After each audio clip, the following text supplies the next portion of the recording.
आपकी पहचान छुपाने के लिए गांव का नाम भी मियापुर रख दिया। आप सोचो, एक भी मियां नहीं, लेकिन नाम मियापुर। अब ये मियापुर नहीं रहेगा, अब बांग्लादेश से आए हुए इन पंतों की इस बस्ती का नाम रविंद्र नगर होगा, रविंद्र नगर। जय श्री राम साथियों, आज 12 अप्रैल है और कल 11 अप्रैल को उत्तर प्रदेश के लखीमपुर खीरी से जो दहाड़ गूंजी है, उसने दिल्ली से लेकर बंगाल के सत्ता गलियारों तक हड़कंप मचा दिया है। योगी आदित्यनाथ ने सिर्फ एक भाषण नहीं दिया, उन्होंने बंगाल चुनाव से ठीक पहले एक ऐसा मास्टर स्ट्रोक चला है जिसने विपक्ष के होश उड़ा दिए हैं। मियापुर नाम से थोपे गए गुलामी के प्रतीकों को उखाड़ फेंकना हो या फिर पाकिस्तान और बांग्लादेश के पीड़ितों को न्याय दिलाना, आज लखीमपुर खीरी से निकला यह संदेश बंगाल तक गूंज रहा है। ये सिर्फ एक भाषण नहीं, ये न्याय का महायुद्ध है। स्वागत है आपका इंडिया बाया यूपी पर, जहां सच से कोई समझौता नहीं होता। चलिए उस महायुद्ध के हर उस सच को डिकोड करते हैं जो बंगाल चुनाव से सीधा जुड़ा है। दोस्तों, उत्तर प्रदेश की धरती पर कल इतिहास का सबसे बड़ा न्याय का अनुष्ठान हुआ। याद करिए उस मियापुर नाम के कलंक को जिसे पिछली सरकारों ने जबरन थोपा था। एक ऐसा गांव जहां एक भी मियां नहीं रहता था, लेकिन तुष्टीकरण की राजनीति के तहत उसका नाम मियापुर रख दिया गया ताकि बहुसंख्यक समाज की पहचान मिटाई जा सके। लेकिन आज योगी आदित्यनाथ ने उस गुलामी के प्रतीक को जड़ से मिटा दिया। अब यह गांव मियापुर नहीं, बल्कि राष्ट्रगान देने वाले गुरुदेव रविंद्रनाथ टैगोर की पावन याद में रविंद्र नगर कहलाएगा। अब आप कहेंगे कि रविंद्र नगर ही क्यों? क्योंकि रविंद्रनाथ टैगोर बंगाल की पहचान है, बंगाल का गौरव है। 12 अप्रैल को आज जब योगी जी बंगाल की रैलियों में हुंकार भर रहे होंगे, तो लखीमपुर में किया गया नामकरण एक बहुत बड़ा राजनीतिक संदेश है। यह बंगाल के स्वाभिमान को जगाने की कोशिश है। यह साफ बताता है कि जो बंगाल का गौरव है उसे पूरा भारत सिर आंखों पर बिठाता है, जबकि टीएमसी और वहां के तुष्टीकरण वाले नेता और टीएमसी के गुंडे उसी गौरव को कुचलने में लगे हैं। यह उस बंगाली हिंदू सिख स्वाभिमान की वापसी है जिसे पिछली सरकारों ने पैरों तले कुचलने का पाप किया था। योगी जी ने आज मंच से पाकिस्तान और बांग्लादेश को आईना दिखाया है।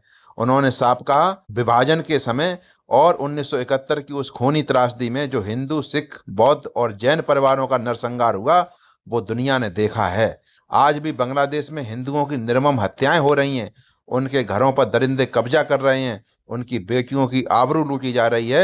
लेकिन कमाल देखिए, भारत के अंदर बैठी कांग्रेस, समाजवादी पार्टी और टीएमसी के नेताओं के मुंह सिले हुए हैं।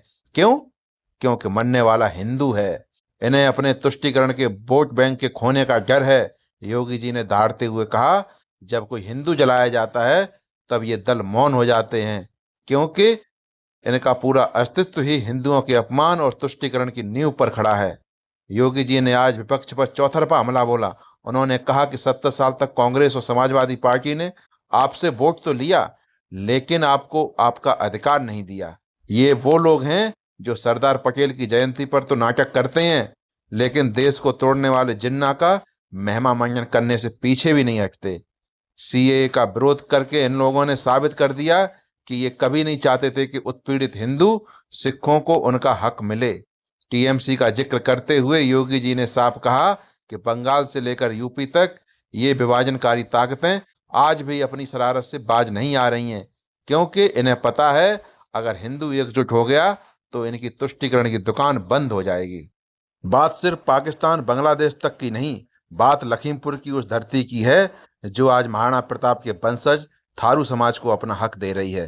थारू समाज जो 1976 से अपना मालिकाना हक मांग रहा था, उसे पिछली सरकारों ने सिर्फ वोट बैंक माना, लेकिन आज 4,356 परिवारों को 5,338 हेक्टेयर जमीन का अधिकार पत्र देकर योगी जी ने दिखा दिया कि डबल इंजन की सरकार सिर्फ कहती नहीं, करके दिखाती है। अब कोई लेखपाल किसी दबंग को आपकी जमीन पर कब्जा नहीं करा पाएगा।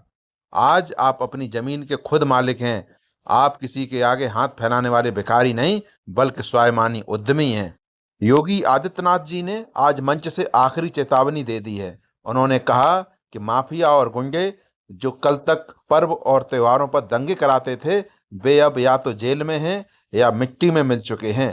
लखीमपुर का मेडिकल कॉलेज, गोला गोकर्णनाथ का भव्य कॉरिडोर और फलिया का एयरपोर्ट, ये इस बात के सबूत हैं कि यूपी अब माफिया मुक्त है।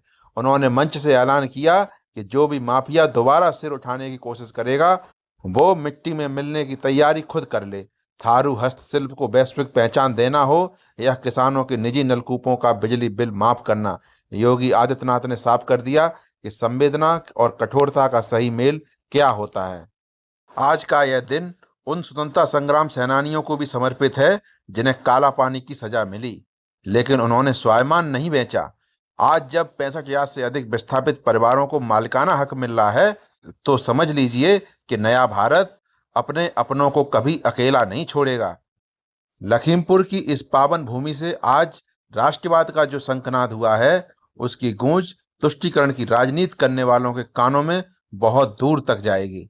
लखीमपुर से निकली ये गूंज अब बंगाल के चुनावी रण में भी सुनाई देगी। दोस्तों, क्या वाकई रविंद्रनगर का नामकरण बंगाल के चुनाव में गेम चेंजर साबित होगा? योगी जी की इस दाढ़ के बारे में आपकी क्या राय है? क्या वाकई मियाँपुर से रविंद्रनगर तक का यह बदलाव ऐतिहासिक है? कमेंट में अपनी राय जरूर लिखें और अगर आप सच के साथ हैं तो इंडिया वाया यूपी को अभी सब्सक्राइब करें और घंटी जरूर दबाएं। याद रखिए, अब सच छुपाया नहीं जाएगा, दिखाया जाएगा। जय हिंद, जय श्री राम।